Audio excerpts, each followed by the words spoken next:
오늘 우리에게 주신 말씀은 사무엘상 22장 1절로 5절입니다. 제가 봉독하겠습니다. 거룩하신 하나님의 말씀입니다. 그러므로 다윗이 그곳을 떠나 아둘람 굴로 도망하매 그의 형제와 아버지의 온 집이 듣고 그리로 내려가서 그에게 이르렀고, 환난당한 모든 자와 빚진 모든 자와 마음이 원통한 자가 다 그에게로 모였고, 그는 그들의 우두머리가 되었는데 그와 함께한 자가 400명 가량이었더라. 다윗이 거기서 모압 미스베로 가서 모압 왕에게 이르되, 하나님이 나를 위하여 어떻게 하실지를 내가 알기까지 나의 부모가 나와서 당신들과 함께 있게 하기를 청하나이다 하고 부모를 인도하여 모압 왕 앞에 나아갔더니 그들은 다윗이 요새에 있을 동안에 모압 왕과 함께 있었더라. 선지자 갓이 다윗에게 이르되, 너는 이 요새에 있지 말고 떠나 유다 땅으로 들어가라. 다윗이 떠나 헤레 수풀에 이르느니라. 아멘. 오늘 함께 마음이 원통한 자라는 제목으로 말씀을 나누도록 하겠습니다. 오늘의 말씀을 통해서 회복이 필요한 우리 모든 말씀삶 공동체 성도 여러분들에게 힘과 능력이 되며 하나님과 동행하는 오늘의 삶이 되기를 주님의 이름으로 축복합니다. 오늘 함께 읽은 본문은 사울의 위협으로부터 벗어나 아둘람 굴로 피신한 이야기가 이제 시작되고 있습니다. 이 동굴의 역할을 정리하면 두 가지 정도가 될 것 같습니다. 먼저 굴로 도망가서 숨어서 위험을 피하는 일들이 성경에서 많이 기록되어 있습니다. 주변 왕들이 전쟁할 때 이제 굴에 도망가서 숨어서 위험을 피하는 일이 비일비재했는데, 그러다 보니까 굴에서 귀한 성경 사본들 그리고 보물들이 발견되는 경우가 종종 있었습니다. 두 번째로 이 굴의 역할은, 동굴의 역할은 매장지로 많이 사용되었습니다. 대표적으로 막벨라 굴이 있는데, 이제 아브라함이 아내 사라를 장사할 때 이제 헷 족속으로부터 구매한 굴이었습니다. 이러한 모습을 보면서 기독교는 무덤과 이 굴과 매우 밀접한 관계가 있다라는 것을 깨닫게 됩니다. 오늘 본문에서도 다윗의 왕국의 시작이 이제 아둘람 굴에서부터 시작된 것을 알 수가 있는데, 예수님께서 무덤에서 부활하셔서 기독교가 시작된 모습을 이제 연상할 수가 있습니다. 다윗의 형제들과 아버지가 온 집이 아둘람 굴로 모이게 됩니다.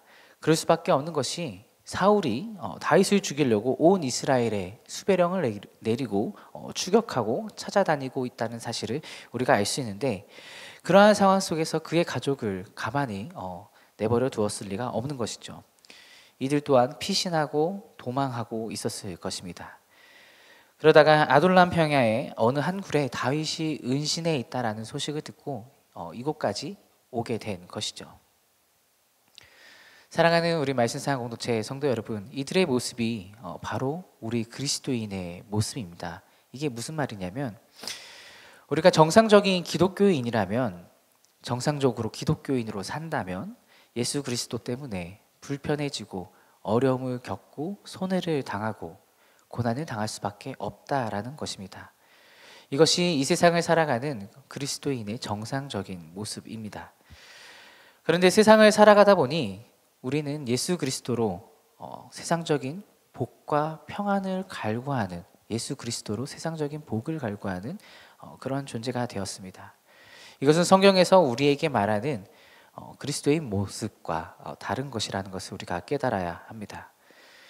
이 22장을 계속 살펴보면 지방과 형제들이 다윗 때문에 고통을 당하고 있습니다. 고난을 받고 있습니다. 이것을 우리에게 적용한다면, 진정 우리가 예수 그리스도를 따라간다라는 그리스도인이라면, 그리스도가 걸으시는 길을 따라가는 사람이라면 우리도 그분처럼 불편을 겪고 손해를 겪는 일을 당할 수밖에 없습니다.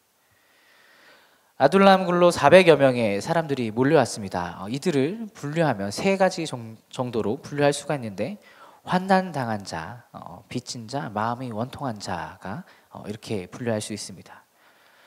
이들은 사울의 왕국에서 그리고 사회에서 철저하게 고립되고 거절되고 어려움을 당하고 있는 사람들입니다. 이 마음의 원통한 자의 의미를 좀 더 깊이 묵상해 보면, 예수님의 사역을 한번 생각하면 좋을 것 같습니다. 예수님께서 아픈 사람들의 무리들을 고쳐주셨습니다. 문둥병자, 소경, 그리고 질병에 걸린 자들을 모두 고쳐주셨는데, 그들을 고쳐주실 때마다 그 예수님의 모습을 표현한 수식어가 있습니다.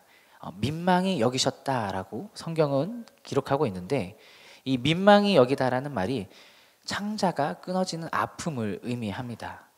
사람들이 너무 힘들고 아프면 이제 속이 들러붙어서, 속이 뒤집혀서 창자가 뒤틀린다, 애가 끊는다, 애가 끊어진다라고 표현하는데, 이것이 바로 그런 것이죠. 예수님이 먹을 것이 없어서 빈들에 있는 청중들을 보면서 마음이 아파하고 있는 자들, 아파하는 자들, 문둥병자, 소경들을 보면서, 그들을 보면서 애 끊는 아픔을 경험했다라는 것이죠.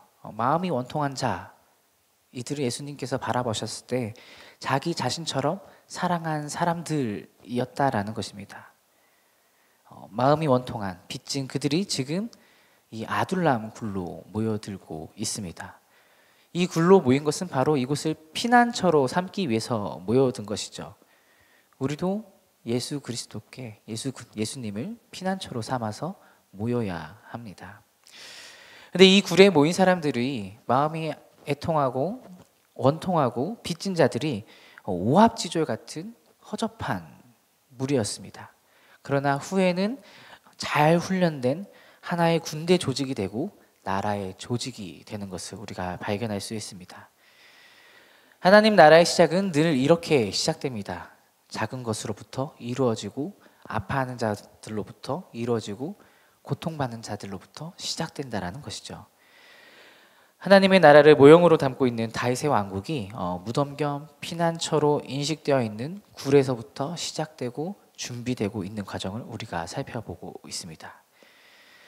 사랑하는 말씀사랑 공동체 성도 여러분, 이 말씀을 기억하셨으면 좋겠습니다. 마음이 가난한 그리고 애통하는 자에게 복이 있다. 팔복의 그 말씀인데, 이 말씀을 기억하시길 바랍니다. 하나님의 나라는 이런 사람들의 것이고, 이들로부터 만들어지고 이들에 의해서부터 시작되는 것입니다. 부유한 자들에게는, 부자들에게는 이러한 목마름이 없습니다. 원통한 자들이 마지막으로 기대고 소망할 것은 피난처 되시는 예수 그리스도밖에 없는 것이지요. 그런데 사실은 이들이 피난처를 찾아온 것이 아니라 우리 하나님께서, 예수 그리스도께서 그 피난처로 올 수밖에 없도록 인도하신 것입니다. 이들을 부르시고 택하신 것이죠. 오늘 이 시간에 피난처 되시는 우리 주님께 나아가길 소망합니다. 우리 주님께서, 하나님께서 여러분들을 이 자리로 부르시고 택하셨습니다. 애통하는 마음으로 주님께 부르짖을 때, 주님께 간구할 때 하나님께서 응답하여 주시고 회복시켜 주시고 도우시는 그런 하나님을 경험하는, 그리고 다시 하나님의 나라를 세워가는 우리 모든 말씀상 공동체 성도 여러분 되시기를 주님의 이름으로 축복합니다. 기도하겠습니다. 하나님 감사합니다. 오늘 말씀을 통해서 하나님 앞에 나아갑니다. 우리의 삶이 때로는 어려움이 있고 애통하는 마음이 있고 고난당하는 마음이 있습니다. 하나님, 이 시간에 우리가 주님께 부르짖으며 나아갑니다. 이 시간에 우리를 회복시켜 주시고 우리가 간구하는 모든 것들을 응답하여 주옵소서. 우리를 통하여서 다시 하나님 나라가 시작되기 원합니다. 우리를 통하여서 예수 그리스도의 복음이 다시 전파되기 원하고, 말씀이 삶이 되는 것을 사람들에게 보여줄 수 있는 그러한 공동체가 되게 하여 주옵소서. 감사드리며 예수 그리스도의 이름으로 기도드립니다. 아멘. 함께 공동기도 제목을 읽고 기도하도록 하겠습니다. 지금 들은 말씀이 내 삶으로 이어지게 하옵소서. 교회 설립 60주년의 모든 말씀 사역과 소그룹 사역 가운데 하나님께서 힘과 능력으로 함께하여 주옵소서. 꿈새 한가을을 축복하시고 많은 분들이 말씀과 기도로 큰 은혜를 경험하게 하옵소서. 다바라 학교를 통해 다음 세대가 주님을 닮아가고 도망클럽을 통해 장년 세대가 기쁨과 평안을 누리게 하옵소서. 재난과 재해 그리고 전쟁 가운데 있는 오늘의 세계 모든 나라에 하나님의 평화가 흐르게 하옵소서. 함께 읽으신 공동 기도 제목과 가지고 나오신 개인의 기도 제목들을 함께 기도하시다가 삶의 자리로 나아가겠습니다. 함께 기도하겠습니다. 사랑이신 주님, 이 시간 주님 앞에 나아갑니다. 주님, 다시금 말씀 마음에 새기며 나아갑니다. 나는 다윗에게 임하셨던 성령 하나님의 임재가 이 시간 우리 안에 함께 있도록 도와주소서. 우리 삶 속에 찾아오셔서 성령 충만한 삶을 살아낼 수 있도록 도와주시고, 이 다가오는 삶의 두려움보다 하나님